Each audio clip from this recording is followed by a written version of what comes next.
not they're not really interested in it. I mean, they like the sound of it, like teenage girl likes the idea of being a model, or a 13-year-old boy likes the idea of being an NBA player or something. But do you really love it? Are you going to work hard enough for it?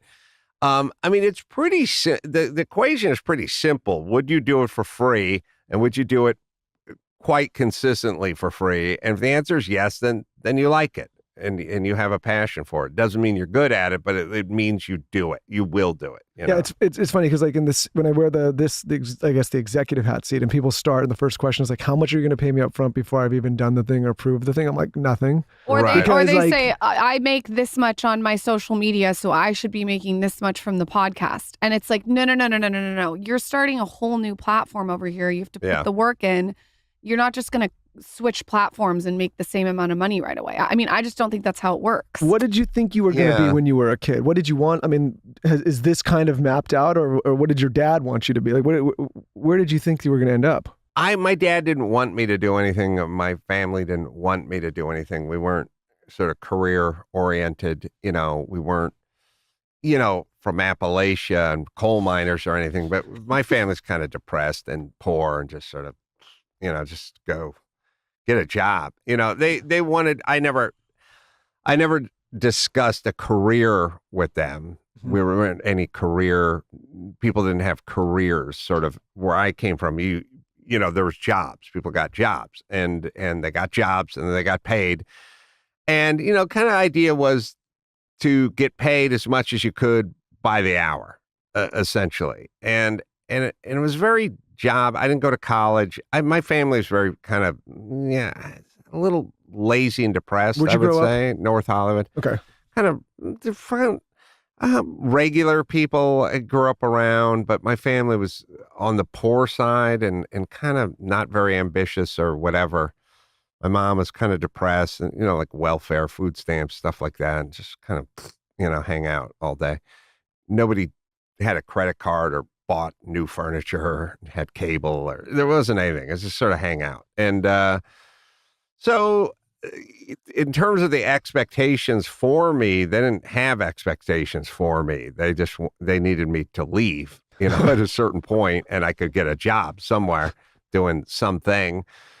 So I came from pretty poor people who didn't have, no one ever bought a new car or like literally or a piece of furniture or, credit cards. Or there's no vacations. There was no nothing. We just sort of sat around and we didn't have anything. And so then I'm not trying to laugh. It's just the way you say it is. There wasn't stuff, I didn't have a mini bike. I didn't have a dog. I didn't have a basketball hoop. There's nothing. We lived in my grandmother's second dilapidated house in North Hollywood. There's 1 bedroom, 1 bath, kind of like farmhouse, junker, and we just sat I'm not trying to laugh. You're just using so many negative words over and over. Well, they were like lazy, kind of depressed, downtrodden, poor people. They just sat around all day. So where does this drive and ambition and discipline and all of these things that create success come from? Well, I'll tell you in a second, but I was a jock. I wanted to play sports. I wanted to play football. I love football, and I was good at football, and I was just like, oh, this is what I'm going to do. And I couldn't read or write. I didn't know. Scholastically was in a lot of trouble, and I just played sports. And then I just sort of thought, oh, maybe you could play sports, but I didn't, it wasn't really a business decision, And then I did. But then I got out of high school and I just, walked on a construction site and I just started looking for jobs like liquor stores, supermarkets, whatever. I just whatever you can make a buck at. Yeah.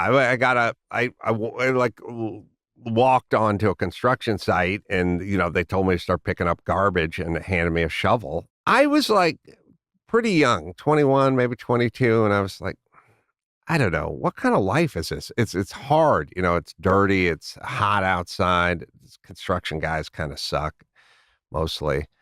And it's hard labor all the time too. It's physically it's real dirty, and it's early in the morning, and you get yelled at a lot, and you have to climb around. Some of it's kind of dangerous. You have to crawl under buildings and stuff like that. And I was just like, this doesn't seem like a good long-term thing, you know? So then I was like, well, what do you do? What are you good at? What can you do? And I was like, well, I'm a good carpenter.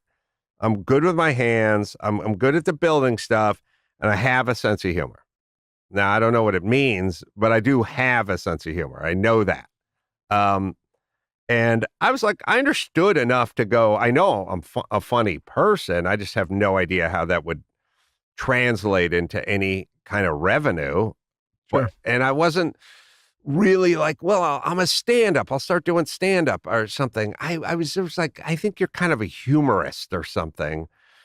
And so like I talked to a friend of mine's mom who did work in the industry, or her dad was like a music arranger or something, but she was like into the arts, you know. And I said, like, well, what'd you do? Like, where should I go? What should I do? And she goes, well, take a groundlings class. I was like, I don't know what that is. You know, she goes, well, they have the theater down on Melrose. You know, you could go down there on a Friday, check out one of their shows. And so I just went to a groundlings show, and I was like, oh, wow, this is fun. They're making it up. You know, they're making it up and improvising and stuff. And I thought, wow, this really feels cool to me. I would love to be a part of something like this. So I signed up for a groundlings class, and you know, it was probably like $250 that I definitely didn't have. Like I didn't have insurance for my truck and stuff, but I was like going, all right, now listen, you're going to have to allocate some money and some time toward this thing that you think you have, which is a sense of humor, but you've never been on stage or been in a school play. You know, I went from basically the football field to a construction site. I didn't know Shakespeare or And were your stage buddies right at or the time stage like, left. what the hell are you doing? What are they? They weren't, you know, they weren't out of an 80s movie, give me a hard time, but they were just, you know, regular Jockey Valley dudes, but they weren't, you know, like, you know, racist or anything. They just like, they like to drink, fuck around, fight a little bit, get laid, and bust everyone's balls. You Okay. know what I mean? And they would laugh, you know, they got that I'd bust their chops back or whatever. I mean, they weren't, you know, movie stereotype blue tie, you know, when they go blue collar, like you stupid. Yeah, I know what you're saying. Blue collar guys are funny. Usually a lot of them are kind of funny. They like busting everyone's chops and playing pranks on people and stuff. So they like, they didn't know what it was. They probably thought it was sort of a waste, but they're like, yeah, go take your stupid gay class at night, you know. That's basically what they probably thought. So I did. I just said, all right. And I was like 22, and I was like, okay, you're not going to figure this out in a year or maybe even 2 years, or, you know, no one's going to start paying you to do comedy. But, you know, you're only 22 years old, and, you know, you really don't need to be doing anything until you're 30. If you think about it, you can kind of be a loser all through your 20s because you're in your 20s trying to figure it out, you know? So I said, you know, but by the time you're 30, you got to be doing something with this.